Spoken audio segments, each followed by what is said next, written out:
Tumaas sa higit 200,000 ang bilang ng mga Pilipino na nagbakasyon sa Japan ngayong taon. Pero bakit nga ba nagiging paboritong destinasyon ng mga Pinoy ang bansang Hapon? Narito ang report. Land of the Rising Sun, kung tawagin ng bansang Japan.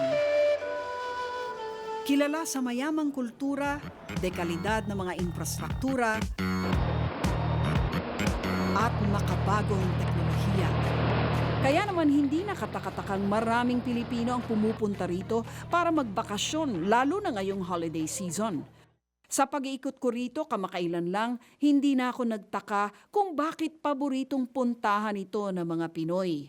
Karamihan kasi sa pinapangarap natin para sa ating sariling bansa, nagawa na nila dito sa Japan. Nariyan ang sistematiko at on-time na mga tren. Lalo na ang sikat nilang Shinkansen o bullet train na talaga namang napakabilis. Sabi nga nila, kung may bullet train lang sa Pilipinas, pwedeng manirahan sa probinsya at magtrabaho sa syudad.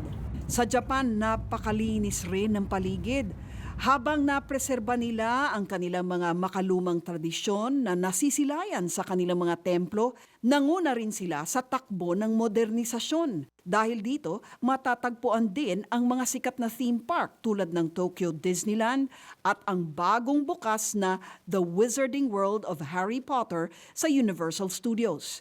Sa pinakahuling datos, nasa mahigit 200,000 Pilipino na ang bumisita sa Japan mula Enero hanggang Nobyembre ngayong taon. Tumaas ito kumpara noong 2014 na nasa 184,000 lang. Ilan din sa mga posibleng dahilan ng pagiging patok nito sa mga Pinoy ay ang mas marami at murang flights mula Pilipinas hanggang Japan. At syempre, nakatulong din na pinadali at niluwagan ng Japanese Embassy ang pagbibigay ng short at multiple entry visa sa mga Pinoy. Umaaksyon, Lucy Cruz Valdez, News 5. Be sure to come back. News 5 everywhere. Copyright 2015.